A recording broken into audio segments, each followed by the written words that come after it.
오늘 말씀은 사사기 8장 1절부터 21절까지 말씀인데 읽는 것은 1절부터 9절까지만 읽도록 하겠습니다. 다 찾으신 줄 알고 제가 봉독하겠습니다. 에브라임 사람들이 기드온에게 이르되 내가 미디안과 싸우러 갈 때에 우리를 부르지 아니하였으니 우리를 이같이 대접함은 어찌 됨이냐 하고 그와 크게 다투는지라. 기드온이 그들에게 이르되 내가 이제 행한 일이 너희가 한 것에 비교되겠느냐.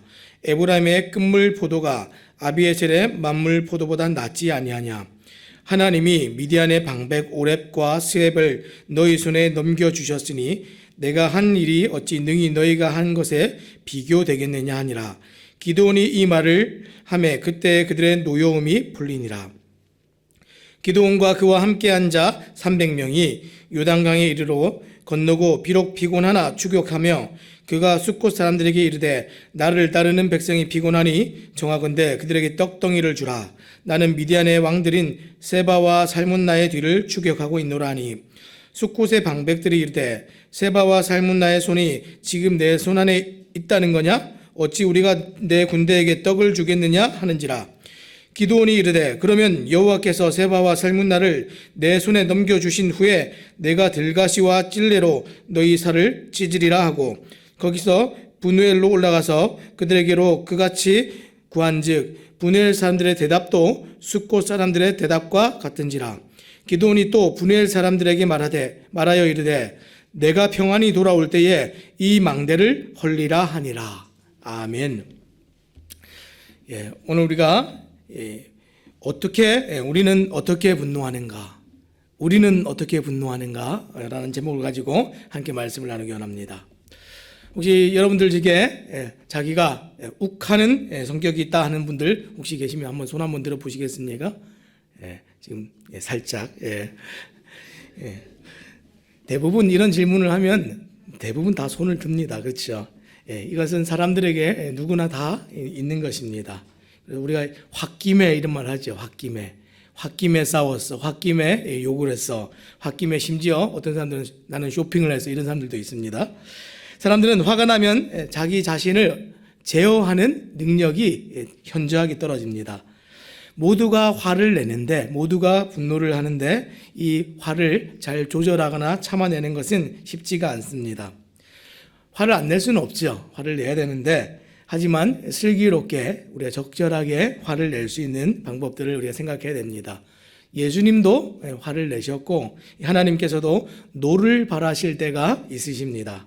그러니까 무슨 얘기입니까? 화를 안 내는 것이 아니라 잘 내는 법, 이런 것들을 우리가 좀 생각해 볼 필요가 있습니다.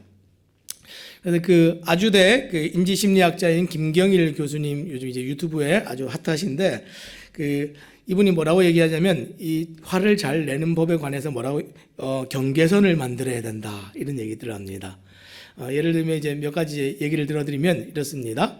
아침에 이제 직장인들이 이제 출근을 했는데 부장님이 아침에 집에서 딸아이가 그 학교 성적표를 가져왔는데 20점짜리 성적표를 가지고 왔습니다. 아침부터 이제 화가 굉장히 많이 나 계세요. 자, 그 아침에 이제 누구든지 아무리 좋은 기한을 들고 들어가도 누구든지 이걸 기한이라고 해왔어 그러면서 이제 굉장히 혼이 나게 되어 있겠죠. 그런데 반대로 아침에 딸아이가 전교 1등 딱 이런 성적표를 받아가지고 왔습니다. 자, 그날은 이제 모든 게 다 용서가 됩니다. 그렇죠? 아침에 이제 출근하면서도 사람들에게 끼어들고 막 이렇게 해도 양보 운전 좋은 거야 이러면서 막 달려가죠. 그날은 굉장히 이제 관용이 넘칩니다. 이 화를 절제하는 것에 있어서는 사실은 이 의지와 감정 두 가지가 소용이 되는데, 의지는 우리가 양이 적당히 정해져 있기 때문에 그것을 다 쓰고 나면 의지력이 없으면 이제 바닥이 나면 참을 수가 없는 것이죠. 근데 감정이라는 것은 계속해서 변하지가 않습니다. 감정이라는 것은 어느 양이 있어서 줄어드는 것이 아니라 그 감정은 계속해서 그것을 채우고 있고 늘어나기도 하고 영향을 끼치기도 합니다. 예를 들면 이런 겁니다. 심리학자들 중에서 저는 이제 뭐 심리학을 그렇게 좋아하지는 않는데 이제 한 번씩 이제 제가 봅니다. 근데 이 이탈리아 심리학자들은 굉장히 재미있는 연구를 많이 한다 그래요.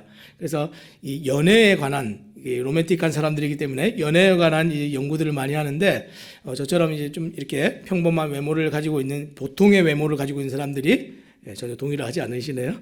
보통도 안 되는 외모인지 모르겠지만 사람들이 이제 여성분들에게 접근해서 이제 우리가 소위 얘기하는 이제 번호를 물어보는 번호를 땁니다. 자, 그러면 이제 날씨가 굉장히 좋은 날에 가서 번호를 물어보면 한 40% 정도의 여성분이 번호를 준다 그래요. 날씨가 굉장히 흐린 날에 가면 15% 정도 번호를 준다고 합니다. 자, 그런데 이 날씨가 좋은 날 번호를 막 주는데 딱 한마디 말을 하면 이 사람들이 번호를 안 준대요. 아무도 안 준대요. 뭐라고 얘기하냐면 번호를 달라고 얘기하다가 오늘 날씨가 참 좋네요. 이렇게 얘기를 하면 인지를 하는 거예요. 내가 날씨 때문에 오늘 기분이 굉장히 좋구나 하는 것이 인지가 되고 알아지면 갑자기 현실로 돌아옵니다. 그렇죠? 이게 경계이죠, 경계. 그래서 이제 직장인들이 이제 그 분을 내는 이 직장 상사들에게 이 분을 조절하게 되어지는 그 경계, 그 현실을 이제 깨닫게 만들어주는 질문이 하나 있는데 그게 뭐냐면 오늘 기분 나쁜 일 있으셨어요? 이렇게 물어보는 거래요. 자, 예를 들면 아침에 이제 아이 때문에 기분이 굉장히 안 좋아서 회사에 왔는데 애꿎게 다른 사람들에게 이제 화가 막 전달되고 있죠. 그때 이제 그 직장에 있는 그 부하 직원이 얘기합니다. 오늘 기분 나쁜 일 있으셨어요? 이렇게 물어보면 어떻게 됩니까? 내가 지금 과도하게 화낼 대상이 아닌 사람에게 화를 내고 있구나. 그 앞에서 그래 내가 다른 일이 있었어 이렇게 솔직하게 얘기하든지 아니면 거짓말을 해서 속여서 아니야 아무 일도 없었어 이렇게 얘기하든지 그것과 관계없이 돌아서서 내가 지금 잘못된 것을 하고 있구나 인지를 한다 그래요. 그래서 그 이후로 과도하게 하는 것들이 줄어든다 그럽니다. 이게 경계이죠. 오늘 우리가 좀 살펴볼 것들은 우리가 어떻게 분노해야 되는가 그것을 살펴볼 텐데 두 가지를 살펴볼 겁니다. 첫 번째는 우리가 화낼 대상이 적절한가, 적절한 대상에 화를 내고 있는가, 하나는 적절한 양으로 화를 내고 있는가 이것입니다. 자, 오늘 이제 성경을 통해서 이런 것들을 살펴볼 텐데 오늘 기드온과 300명의 사람들이 전쟁에서 큰 승리를 거두고 돌아왔습니다. 그리고 엄청난 승전보를 가지고 돌아올 때에 예상되는 것이 어떤 것입니까? 이스라엘 사람들의 환호와 갈채와 이런 것들이 기대되지 않습니까? 그런데 딱 도착을 했는데 현실은 달랐습니다. 지금 이 에브라임 지파가 뭐라고 얘기하냐면 기드온에게 시비를 걸어옵니다. 뭐라고 얘기했습니까? 1절 말씀에 보니까 에브라임 사람들이 기드온에게 이르되 내가 미디안과 싸우러 갈 때에 우리를 부르지 아니하였으니 우리를 이같이 대접하면 어찌 됨이냐 하고 그와 크게 다투는지라. 왜 미디안과 싸우는데 안 불렀어? 왜 우리를 무시하는 거야? 이렇게 얘기하는 거죠. 지금 아마 전쟁이 굉장히 대패를 하고 왔으면 그런 얘기 안 했을 거예요. 영광스럽게 돌아오는 그 자리에 이 기드온이 서 있는 것이 너무 시기심이 났습니다. 기드온이 하나님의 부르심을 받고 사사가 돼서 미디안의 군대와 싸울 사람들을 소집할 때에 그럼 어떻게 했습니까? 그는 우선적으로 미디안의 침략으로 인해 피해가 가장 극심했던 므낫세와 납달리, 스불론, 아셀 지파의 사람들을 불렀습니다. 그게 이제 사사기 6장 35절에 나오는 제가 읽어보겠습니다. 기드온이 또 사자들을 온 므낫세에 두루 보내매 그들이 모여서 그를 따르고 또 사자들과 아셀과 스불론과 납달리에 보내매 그 무리도 올라와 그를 영접하더라. 그렇죠? 지금 사실은 실제 부르지는 않았습니다. 그런데 우리가 좀 잘 관계성을 생각해 볼 때 이 므낫세는 그 에브라임과 형제 지파입니다. 그렇죠? 요셉의 두 아들 지파죠. 사실은 이 어려움이 처하면 부르든지 부르지 않든지 달려가서 도와줘야 되지 않겠습니까? 나는 안 불렀으니까 안 갔는데 네가 안 불렀으니까 나도 이런 영광을 차지하지 못하잖아. 그러면서 엉뚱하게 지금 화를 내고 있습니다. 자, 지금 그러다가 지금 그 미디안에 대한 기습 공격이 성공을 하니까 이 도주하는 미디안 군사들을 또 섬멸하기 위해서 이 남부로 막 피해 있는 그 미디안 군대를 추격하기 위해서 그때 이 에브라임 지파에게 지원 요청을 했습니다. 마지막에. 그래서 적들의 테러를 차단하고 경멸하는데 이 에브라임이 공을 세웠습니다. 마지막에 에브라임도 와서 잘 전쟁을 하고 승리했고 이 공들을 세웠습니다. 그런데 에브라임이 지금 어떻게 하고 있습니까? 그것과 관계없이 이 전체적인 분위기 내가 좀 가져가야 되는데 이런 생각들이 있었던 것 같습니다. 그래서 격하게 항의를 했다 이렇게 얘기했습니다. 크게 다투었다 이렇게 얘기했습니다. 지금 공동체를 위해서 목숨까지 내어 걸고 모든 것을 걸고 치열하게 싸웠는데 기드온은 지금 어떻게 합니까? 지금 이런 대접을 받고 있습니다. 불평과 불만과 막 시기심과 지금 성경에서 지금 크게 다투었다 이렇게 얘기하면 살짝 지나가지만 진짜로 막 심각한 다툼이 일어났다는 겁니다. 여기에서 지금 기드온의 선택에 따라서 심각하면 전쟁이 일어날 수도 있는 것이고 기드온의 선택에 따라서 평화가 올 수도 있는 상황입니다. 그런데 지금 이 큰 전쟁을 이기고 돌아오는데 지금 이런 얘기를 들으면 기분이 어떻겠습니까? 정당하지 않고 합당하지 않다. 공적을 세웠음에도 비난과 욕을 들을 때 사람들의 마음이 그런 마음이 들지 않겠습니까? 지금 이들이 항의하는 내용이 핵심이 뭡니까? 표면적 이유는 우리를 왜 안 불렀어? 이거였지만 진짜 이유는 우리를 이같이 대접하면 어찌 됨이냐? 이 말을 하고 싶었습니다. 미디안과의 전쟁에 참여하지 않은 지파는 지금 에브라임 지파만 있는 게 아닙니다. 지금 다른 지파들 중에서도 여러 지파들이 이 전쟁에 참여하지 않았고 이 영광을 나누지 않은 지파들도 있습니다.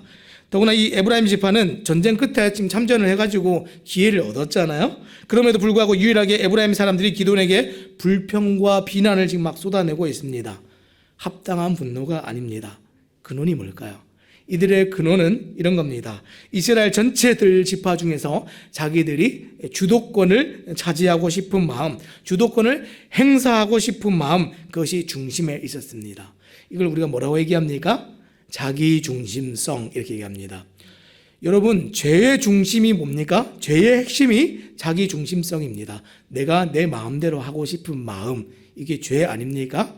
하나님 앞에서 죄가 되는 것이 무엇입니까? 우리가 우리의 마음대로 하고 싶은 자기 중심성입니다. 지금 이 에브라임의 이 근본적인 이런 마음들이 이런 불평과 비난의 중심에는 죄가 있었습니다. 아무리 지금 현실을 보여주고 경계를 만들고 감정을 조절하는 훈련이 있어도 자기를 중심으로 세상이 움직이고 돌아가는 순간 이런 것이 아무런 소용이 없습니다. 심리학에서는 잘 조절하고 훈련하고 트레이닝하고 자기를 돌아보면 된다 이렇게 얘기해요. 근데 여러분 잘 됩니까? 가끔은 되는데 안 될 때가 더 많죠. 왜 그렇습니까? 죄가 통제하고 죄가 지배하는 순간에는 먹히지가 않습니다. 죄가 지금 우리를 어떻게 이끌고 가는가 이거를 보는 눈이 필요합니다.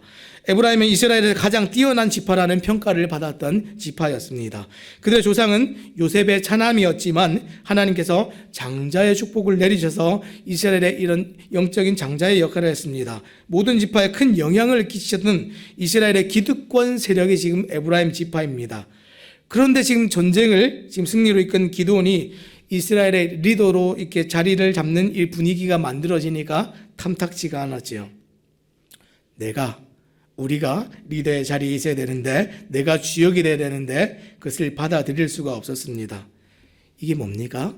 죄이고, 지금 이 모습들은 이 이스라엘이 특별히 이 에브라임 지파가 이 가나안의 영향을 얼마나 받아서 악해졌는가, 세상의 풍토와 행실과 세상 사람들이 살아가는 이 모양들을 얼마나 쫓아가서 이 형제 지파들을 시기하고 마음에 담고 그렇게 하는가, 우리가 이것들을 좀 살펴볼 수 있습니다. 사랑하는 여러분, 죄가 눈을 가리면 하나님의 은혜와 역사도 보이지가 않습니다. 기드온이 한 일이 아닙니다. 하나님께서 하신 일이고 하나님께서 기드온을 사용하셨을 뿐입니다. 그런데 지금 에브라임이 어떤 생각을 합니까? 마땅히 하나님께서 받으셔야 될 영광 앞에서 자기들이 그것을 받지 못한다고 불평을 늘어놓는 것이죠. 자기 자신의 입지를 위해서 하나님을 대항하여서 지금 분노한 것입니다. 사랑하는 여러분, 이렇게 분노하는 것은 절대로 옳지가 않습니다. 우리가 교회 안에서 이 사역들을 감당할 때에도 하나님께서 하게 하신 겁니다. 어떤 특별한 사람들을 통해서 일하실 때도 있습니다. 절대로 시기하지 마시기 바랍니다. 어떤 사람이 이 교회 안에서 주도권을 가지고 일을 해야 될 때도 있습니다. 그때 내가 그것을 하지 못한다고 절대로 실망하거나 시기하지 마시기 바랍니다. 하나님이 하셨습니다. 자, 그러면 기드온은 지금 어떻게 반응했습니까? 2절 말씀해 보니까 기드온이 그들에게 이르되 내가 이제 행할 일이 내가 한 것에 비교가 되겠느냐? 에브라임의 끝물 포도가 아비에셀의 만물 포도보다 낫지 아니하냐. 그래, 너 잘났어. 그래, 내가 인정할게. 나는 뭐 아무것도 아니지. 사실은 기분이 굉장히 나빴을 거야. 그런데 전쟁하거나 싸우거나 엉겨붙지 않고 어떻게 했습니까? 너희의 꼬리가 우리의 머리보다 낫다. 우리 뭐 에브라임이 최고지요. 이렇게 얘기하면서 화를 풀어냈습니다. 지혜롭게 했지요. 하나님이 미디안을 내 손이 아니라 너희 손에 마지막에 넘겨주셔서 그렇게 하셨으니까 내가 한 일이 어찌 너희들이 한 일교와 비교가 되겠느냐, 이렇게 얘기를 했습니다. 이 말을 들은 에브라임 지파는 비로소 마음을 풀고 기드온을 향한 비난을 멈추었습니다. 기드온의 입장에서는 정말 아마 어이가 없었을 겁니다. 목숨 걸고 주님의 소명을 감당했던 그 일은 에브라임 지파가 아닌 이 기드온과 이 300명의 사람들이었죠. 그런데 생각해 보시기 바랍니다. 이건 정말 이상한 일이 아닙니다. 우리가 세상을 살아가면서도 이런 일 비일비재하게 일어납니다. 우리 주변에 항상 적군 같은 아군이 항상 있습니다. 근데 그때 우리가 항상 물어봐야 되죠. 진짜 적이 누구인가? 우리가 이 대상에 대해서 생각할 때 진짜 적이 누구였습니까? 에브라임이라고 생각했으면 아마 에브라임과 싸웠을 겁니다. 근데 진짜 적이 누굽니까? 우리 안에 일어나는 죄이고 우리 안에 이 죄를 충동질하는 사탄이죠. 그래서 에베소서 6장 12절에 뭐라고 얘기합니까? 우리의 씨름은 혈과 육을 상대하는 것이 아니요 통치자들과 권세들과 이 어둠의 세상 주관자들과 하늘에 있는 악한 영들을 상대함이라. 아멘. 마땅히 우리가 실수가 있고 허물이 있으면 질책해야 됩니다. 근데 그 질책을 하되 그 사람의 실수가 허물 그 이상의 것을 질책하면 안 되겠지요. 더군다나 그것을 질책하지 않고 넘어가는 것도 문제가 되겠지요. 근데 우리가 또 그것을 넘어서서 그 속에 죄가 있다라는 사실을 우리가 놓치면 그것도 문제가 됩니다. 죄와 사탄에 대해서 화를 내고 있습니까? 오늘 우리가 이 돌아가는 모든 일에 있어서 그것들을 우리가 분별해서 우리가 잘 처리할 필요가 있습니다. 나의 화와 분노가 엉뚱한 방향으로 가지 않도록 하기 위해서 그렇게 해야 됩니다. 자, 이 첫 번째 경계선이 무엇이었습니까? 화를 내는 대상이 누구인지 정확하게 보는 것입니다. 화를 내는 대상이 지금 에브라임에게 내야 되면 에브라임에게 내면 됩니다. 근데 이 화를 내는 대상이 에브라임이 너무 강해서 엉뚱한데 화풀이를 하면 또 안 됩니다. 또 화를 내는 대상이 그 중심에 있는 죄가 무엇인지 사탄이 지금 어떻게 영향을 끼쳤는지 그런 것을 볼 수 있는 눈도 우리에게 분명히 있어야 됩니다. 첫 번째 경계는 대상이었습니다. 두 번째는 어떤 것입니까? 화를 적절하게 적당한 양으로 내는 것이 이 화를 우리가 슬기롭게 내는 분노하는 방법입니다. 사실 이게 더 어렵습니다. 5절 말씀에 보니까 그가 숫곳 사람들에게 이르되 나를 따르는 백성이 피곤하니 청하건대 그들에게 떡덩이를 주라. 나는 미디안의 왕들인 세바와 살문나의 뒤를 추격하고 있노라. 이렇게 얘기했습니다. 지금 숫곳은 이 요단 그 동편의 갓 지파의 기업에 있는 성읍입니다. 그래서 지금 이 숫곳 사람들이 그곳에 거하고 있는 이스라엘 거민인지 아닌 가나안 원주민인지 정확하게 알 수는 없지만 그런데 지금 기돈이 어떻게 했습니까? 자기를 따르는 사람들을 위해서 그들에게 지금 스스럼 없이 떡을 좀 줘라 이렇게 얘기하는 것을 보아서는 아마 이 갓 지파의 자손들인 것 같습니다. 지금 계속 미디안을 추격하면서 기드온과 300명의 사람들이 많이 지쳤습니다. 계속된 추적으로 막 쫓아왔죠. 남부로 내려왔다가 다시 요단 동편으로 넘어왔다가 이렇게 쫓아가고 있습니다. 그래서 이제 지쳐 있는 상태에서 좀 도와줘라 이렇게 얘기했는데 지금 숫곳 사람들이 어떻게 했습니까? 6절 말씀해 보니까 숫곳의 방백들이 이르되 세바와 살문나의 손이 지금 내 손 안에 있다는 거냐? 어찌 우리가 내 군대에게 떡을 주겠느냐? 하는지라. 지금 도와줬습니까? 안 도와줬습니까? 안 도와줬습니다. 안 도와주는 이유가 지금 보니까 지금 그래서 지금 그 미디안의 그 방백이었던 세바와 살문나 네가 잡았느냐? 안 잡았잖아. 아직 이긴 거 아니잖아. 나중에 우리가 보복당하면 어떻게 할 거야? 우리는 이 전쟁에 참여하기를 원하지 않아. 에브라임 나중에 불러줬다고 막 그렇게 얘기했는데 이 사람들은 나중에라도 좀 안 불러줬으면 좋겠어. 이렇게 얘기하는 거예요. 기돈이 지금 미디안 두 왕 이 세바와 살문나를 추격해서 싸워서 이길 수 있을지 잘 모르고 그렇기 때문에 우리가 지금 떡을 줄 수 없다 이렇게 얘기하는 겁니다. 지금 이 사람들은 이 기드온과 상대명의 이 사람들을 무시하였을 뿐 아니라 기드온의 군대가 미디안에게 패배했을 경우에 미디안으로부터 받게 될 그 보복이 너무나 두려워서 그들을 지원하지 않겠다는 겁니다. 자, 이것은 지금 동족의 슬픔과 고통과 아픔을 외면하는 이기주의입니다. 이기주의. 이거 굉장히 나쁜 것이죠. 이것을 볼 때 반드시 분노하고 지적하고 말을 해야 되는 것이죠. 기회주의적인 태도였으나 이것은 반드시 응징받아 마땅한 것입니다. 그래서 앞에서 형제인 이 지파인 므낫세의 전쟁에 참여하신 에브라임 지파와 별반 지금 다를 게 없습니다. 안 도와주는 겁니다. 근데 지금 너무 놀랍게도 기드온이 어떻게 반응하는지 보십시오. 똑같은 행동입니다. 안 도와줄 거야. 우리는 안 도와줬어. 근데 앞에 에브라임 지파에서는 그 에브라임 지파 힘이 굉장히 강하거든요. 경제적으로도 힘이 강하고 그 영향력도 있었고 그러니까 큰 소리 못 내고 깨갱했었는데 이번에는 어떻게 했습니까? 므낫세 그 앞에 있었던 에브라임 지파 때와는 달리 굉장히 강하게 얘기합니다. 그래서 기드온의 반응이 분노를 폭발시키는데 7절과 9절까지 말씀 제가 한번 읽겠습니다.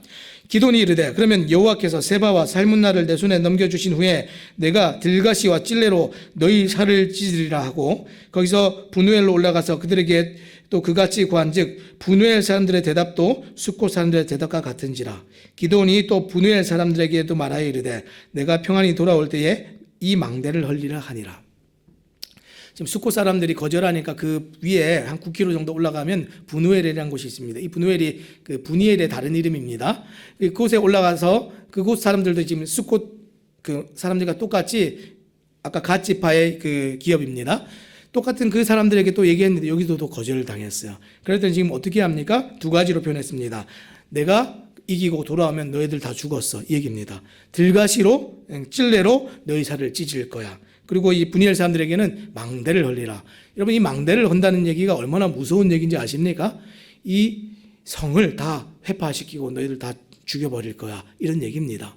굉장히 무서운 얘기죠. 지금 우리가 알고 있던 기드온이 아닌 것 같습니다. 정말 소심하고 겁이 많고 막 이랬던 그 기드온, 그 앞에서 에브라임 앞에서까지만 해도 그런 모습이 좀 보이는 것 같았는데 자기의 영향력이 커지고 자기보다 조금 힘이 없는 사람들 앞에서 갑자기 목소리가 굉장히 커집니다. 굉장히 커질 뿐만이 아니라 굉장히 잔인해집니다. 우리 안에 이런 모습들이 다 있다는 것이죠. 동족이었던 갓지파 사람들을 지금 어떻게 했습니까? 실제로 자기가 말한 대로 했습니다. 우리가 시간 관계상 뒤에는 다 읽지 않았지만 그가 실제로 그 이기고 돌아올 때에 어떻게 했습니까? 이 숫곳에 들려서 분이엘에 들려서 이 사람들을 해하는데 이 숫곳에 있었던 사람들을 들가시와 찔레로 너희 살을 찢으리라 이렇게 얘기했죠. 이 무슨 얘기냐면 사람을 고문하는 겁니다. 찌르고 찔러서 이 사람들을 고문했습니다. 그곳에 있었던 이 장로들을 다 방백들을 불러가지고 고문했습니다. 근데 뒤에 나오는 내용은 그보다 더 심합니다. 그 분이엘에 가서는 어떻게 했습니까? 실제로 이 성을 다 헐어버리고 거기에 있는 사람들을 다 죽이고 학살했습니다. 동족들입니다. 근데 누가 이렇게 했다고요? 예, 기드온이 그런 일을 했습니다. 우리 안에 안 그럴 것 같은데 그런 분노가 다 있습니다. 이 사람들은 마땅히 혼나야 되죠. 마땅히 질책을 받아야 되는 것이 마땅합니다. 동족의 아픔과 슬픔을 이기적인 마음을 가지고 외면했는데 이 정도는 아니지 않습니까? 이 사람들에게 정말 이 감정을 쏟아내야 되는데 이 정도 감정을 쏟아내는 것은 아닙니다. 우리 중에 이 분노를 폭발할 때에 흔히 뭐라고 얘기하죠? 분노 조절 장애 이렇게 얘기하죠. 그 분노 조절 장애가 아닌 것을 구별할 줄 아십니까? 그 분노 조절 장애는 예를 들면 이런 겁니다. 운전을 막 하고 가는데 앞에 차가 끼어들었어요. 근데 아이씨 그러고 이렇게 내렸는데 앞에서 굉장히 건장한 사람이 이제 막 조폭 같은 사람이 내렸어요. 그러면 죄송합니다. 그러고 돌아서면 이거는 분노 조절 장애가 아니래요. 예. 근데 나보다 힘이 굉장히 강한 사람이 있는데도 불구하고 내가 이게 조절이 안 되면 진짜 그게 분노 조절 장애입니다. 사람들이 이 분노를 내는데 이게 장애가 생길 정도로 나중에 방치가 돼서 이게 안 되는 이유가 뭡니까? 이것을 적절하게 하는 법들을 배우지 못해서 그렇습니다. 이 분노를 가장 적절하게 내지 못하는 계층이 어딘지 아십니까? 아이들입니다. 아이들 길러보시면 아이들의 감정은 딱 두 가지입니다. 좋아, 싫어. 이게 답니다. 그렇죠? 그래서 처음에 이 아이들이 감정이 자랄 때 보면 좋으면 그냥 막 이만큼 100으로 좋아요. 갑자기 싫으면 100으로 막 기분이 나빠서 막 짜증과 화와 이런 게 납니다. 그래서 적절하게 좋을 때는 이만큼 좋은 감정을 표현하고 많이 좋을 때는 더 크게 좋아하고, 화가 났을 때도 조금 화가 나면 이만큼만 화를 내면 되고, 진짜 많이 화가 났으면 크게 화를 내야 되고, 이것을 조절하는 것들을 어려서부터 잘 가르칠 필요가 있습니다. 근데 이것을 배우지 못하면 어른이 돼서도 어떻게 합니까? 크고 좋아 싫어 이거밖에 없으니까 화의 양이 10밖에 없습니다. 그래서 7이나 8 막 이렇게 미세하게 화를 내는 것이 어렵습니다. 그렇죠? 마찬가지로 우리가 이 화를 내는 일에 있어서 적절하게 내는 것을 하지 못하면 어떻게 됩니까? 잔인해집니다. 지금 동족들에게 그 사람들의 잘못에 대해서 반드시 질책하는 것은 맞습니다. 그런데 이 기도원이 어떻게 했습니까? 사람을 죽일 정도로, 학살할 정도로, 한 성읍을 멸망시킬 정도로 그렇게까지 했습니다. 동족이었는데 그 안에 뭐가 있었습니까? 엄청난 지금 분노가 있었습니다. 지금 이 미디안의 방백들을 결국에는 나중에 죽이게 되는데, 그 죽이게 될 때에 추궁을 할 때에 자기의 이 기도원의 속에 어떤 분노가 있었는지 드러납니다. 18절과 19절 마지막으로 읽겠습니다. 이에 그가 세바와 살문나에게 말하되 너희가 다볼에서 죽인 자들은 어떤 사람들이냐 하니 대답하되 그들이 너와 같아서 하나같이 왕자들의 모습과 같더라 하니라. 그가 이르되 그들은 내 형제들이며 내 어머니의 아들들이니라. 여호와께서 살아계심을 두고 맹세하노니 너희가 만일 그들을 살렸더라면 나도 너희를 죽이지 아니하였으리라 하고. 지금 기드온이 미디안의 마지막 그 방백들을 이제 죽일 때에, 왕들을 죽일 때에 물어봤어요. 너희들 그때 그 이스라엘 땅에 만나서 있었던 사람들 만나서 죽일 때 그 사람들 어땠어? 왕자 같았어요. 아주 멋있었어요. 이렇게 얘기하는데 그 사람들이 어떤 사람들이 알아? 내 형제들이었어. 내 어머니 아들들이었어. 지금 자신의 형제에 대한 지금 복수를 하기 위해서 지금 여기까지 쫓아왔습니다. 지금 그 하나님께서 이들을 미디안을 손에 붙이시겠다 하셨지만 그 이후의 장면들에서는 하나님이 이것을 하게 하셨다라는 말이 전혀 드러나지 않습니다. 개인적인 복수입니다. 개인적인 복수심에 불타서 사적인 감정을 이 공적인 일에 들이워서 일을 할 때에 눈이 다 가려졌습니다. 뭡니까? 죄입니다. 죄. 여러분, 죄가 우리의 눈을 가리면 대상도 불문하고 우리의 화를 내는 이 양도 적절하지 않아서 정말 잔인해지고 괴팍해지고 사람을 죽이는 일이 아무렇지 않게 되어지는 것이 우리의 잘못된 분노가 표출되는 것입니다. 누구나 이럴 수 있습니다. 기도는 잘할 수도 있었고 잘못할 수도 있었고 우리도 잘할 때가 있고 잘못할 때가 있습니다. 그렇지만 우리가 이것들을 늘 깨어서 적절하게 보고 적절하게 화를 내고 적절한 대상에게 하는 것들을 하지 못하면 우리는 언제든지 잔인해질 수가 있습니다. 사랑하는 여러분, 오늘 기드온이 화를 내고 분을 발했던 것은 미디안에게만 하는 것이 아니라 동족들에게, 자기가 사랑하는 형제들에게 분노를 바라고 있습니다. 오늘 우리가 하나님의 일을 감당한다 얘기하고 믿음의 공동체에서 함께 신앙생활을 해갈 때에 우리는 어떻게 분을 내고 있습니까? 형제와 자매의 잘못에 대해서 우리가 말하지 말라는 게 아닙니다. 말을 때로는 해주는 것이 사랑일 수 있습니다. 그런데 어떻게 하죠? 나의 개인적인 감정이 투영이 돼서 그것을 빌미 삼아서 더 크게 말하고 있지는 않습니까?